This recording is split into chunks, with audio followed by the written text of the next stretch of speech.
So I'm trying to figure that out right now. And that's why, I mean, like I told you off camera earlier, you caught me at a really interesting time, because I thought I knew more about what I was going to do when you contacted me in April about this than I do 6 or 7 months later.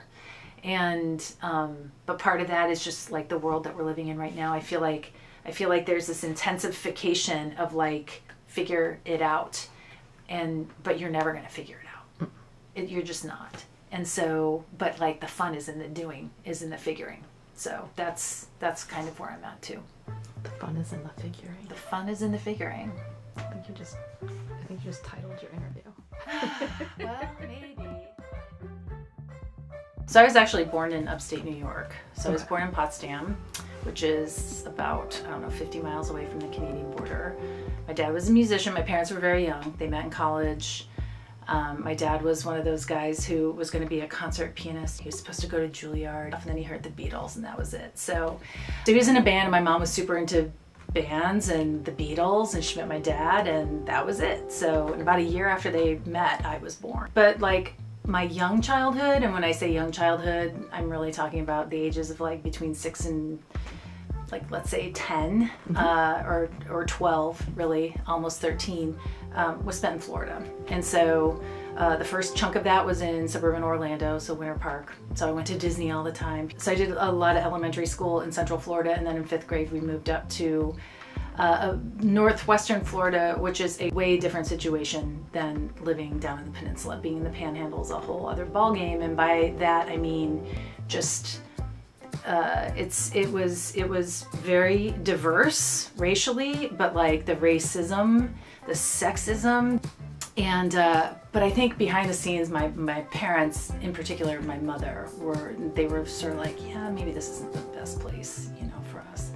It's Thursday night, and I know this because Morgan Mindy was on Thursday nights, and they turned it off. They were like, we have something to tell you, and I was like, we're moving, aren't we? And my mom was just like, yes. And I said, to Minnesota, aren't we? And they were just like, how did you know? I don't know how I knew, I just knew. And that's like a recurring theme in my life. So that was really hard, but I loved Minnesota when we moved up there. We got there in the summer, so it's light out until like 10 o'clock at night, you know? There were a bunch of kids in our neighborhood.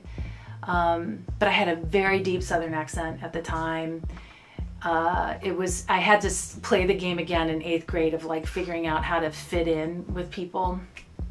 You know, I'd been new much of my childhood, so even when we lived in Florida, I moved around a lot to elementary schools. I wasn't in school for a period of time. I was raised in this really non-traditional way until I was sort of forced into more tradition.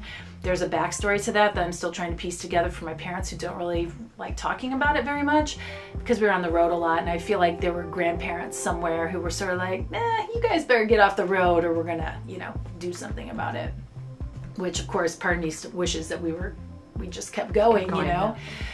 So I was used to being new and very used to figuring out who the most popular kids were and who I needed to be friends with and how to build alliances so that I could survive, right? Knowing that I was different than everybody else too.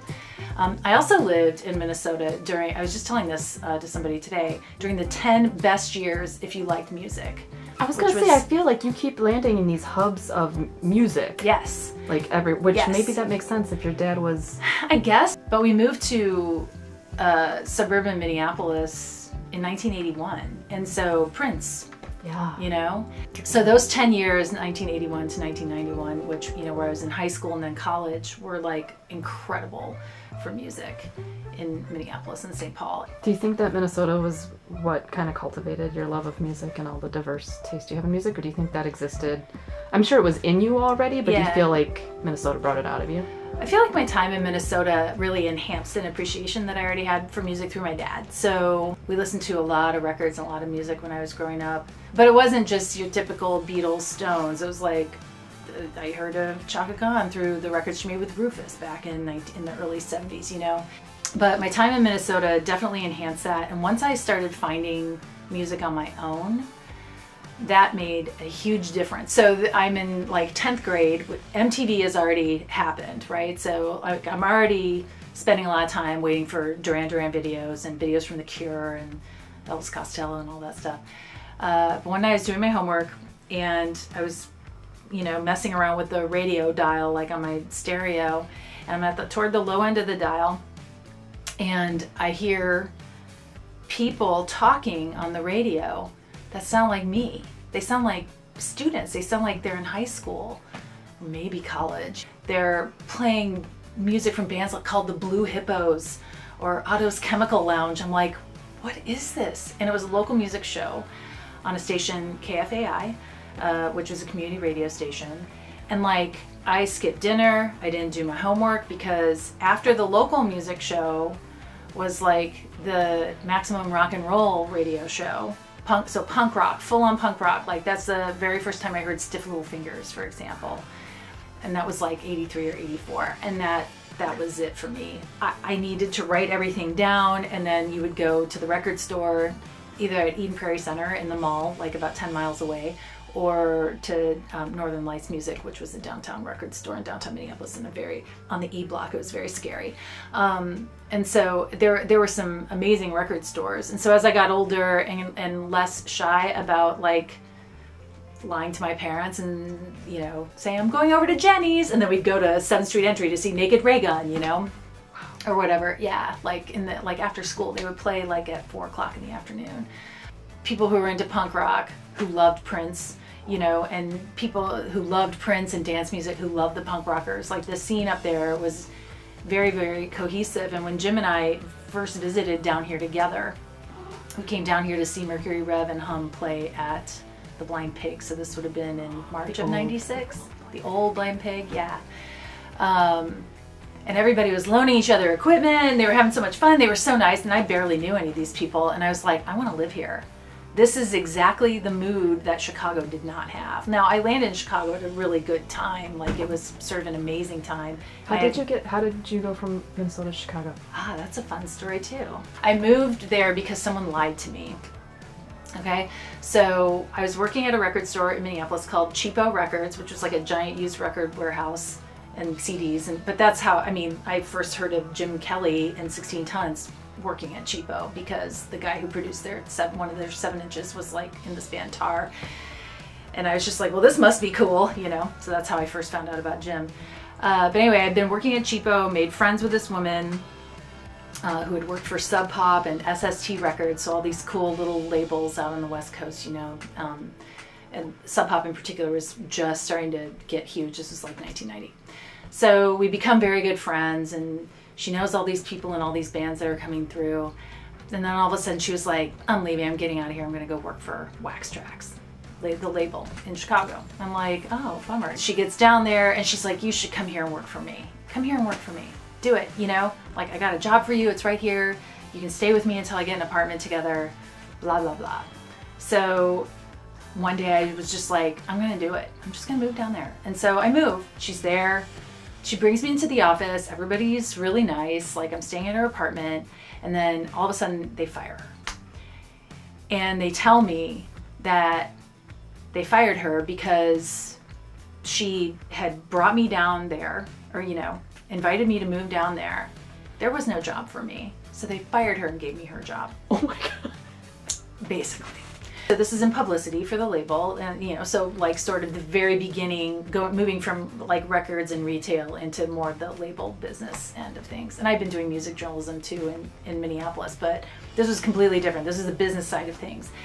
And that was at a time where the label was really struggling.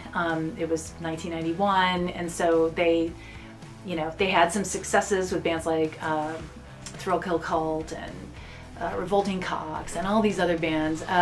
You know, Chris and Cozy actually played there like the 3rd night I was there, you know, at the Metro. What a show. And then I got laid off like a month later because the label was struggling, so I was the last person hired, so I was the first one to go. A lot of other people, you know, were gone after that.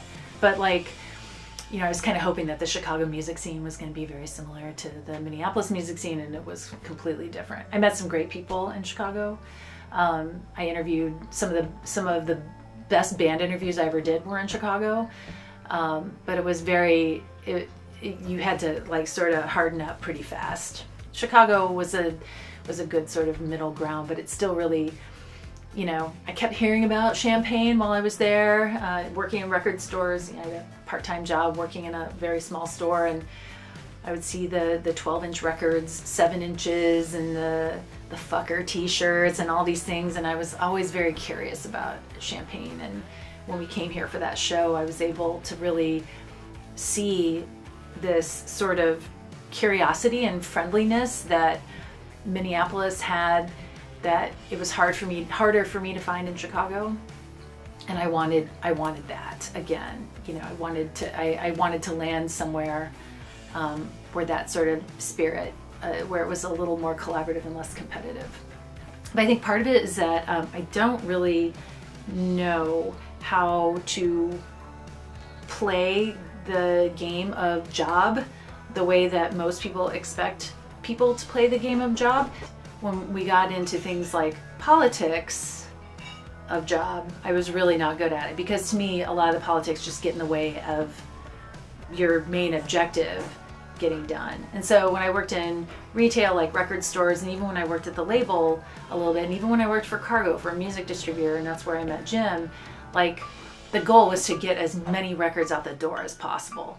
And the goal was to sell those records. And since I loved talking about music and I had heard everything, it was easy for me. I was really, really good at it. I'm sure there were politics. It was not on the level of like scheming and weirdness. Like at the end of the day, we all knew what we were there to do. So I had a big gap in my work history, even though raising kids is definitely work, where I really was able to go feral, staying home with them. Everybody's learning at home. No one's in daycare. No one's in school.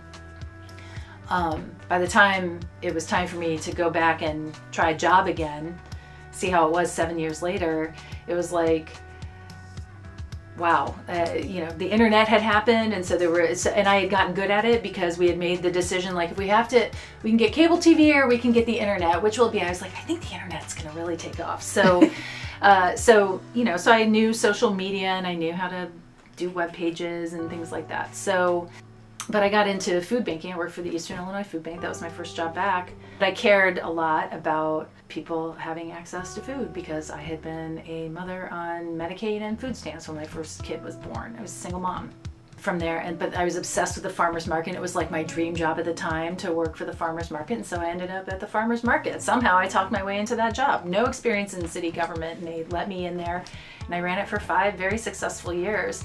That really coincided, I think, with this like elevated interest in local food and farms. I was approached by WILL, like, hey, would you like to talk for 5 minutes on the radio every other week about a local food story that you do all the work for, and we're going to teach you how to do it, how to use this equipment, but it'll be great exposure for you. I was like, yes, I would love to do that, you know? And that's how Backyard Industry, which was previously called In My Backyard, it started as radio, and then when I landed a job at WILL, again, don't ask me how, then I had access to a real recording studio where you couldn't hear cats fighting or thunderstorms, you know, like you could upstairs. The thing I wanted more than anything when I was a kid was to be on the radio. I had a tape recorder that I dragged around everywhere. My brother and I would do this. I would save up my money for batteries and tapes. Being able eventually to spend time on the radio, working in broadcasting a little bit,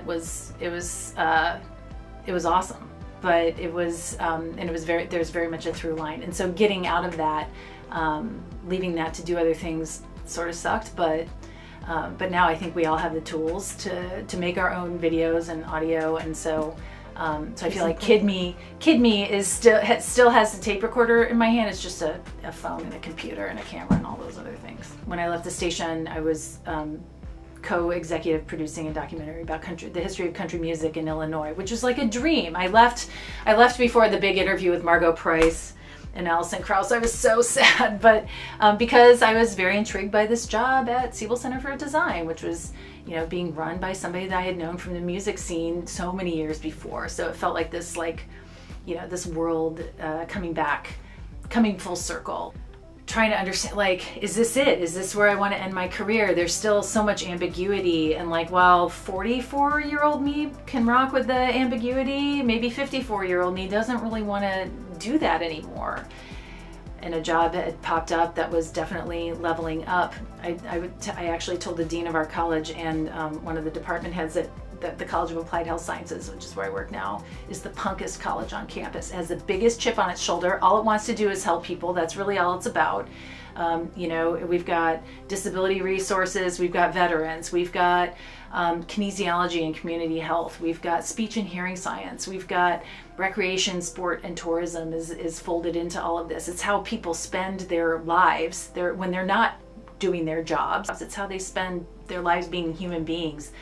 And that was really attractive to me. So even though I have this elevated title, really what we're doing is building a communications and marketing apparatus from the ground up in a college, emerging from a pandemic in a time of great political unrest in this country, climate change, and just so many things are like straining. The cracks are really showing, you know, and the difference between what is a job and what is your work, right? You know, I strive to mold the jobs that I end up taking. I try to make them fit who I am inside as a person, because it's the only way I can survive. You know, so I can play the game and put on the clothes, but when I go to my job, I am trying to make aspects of that job, you know, sort of cleave together with what I consider to be my work.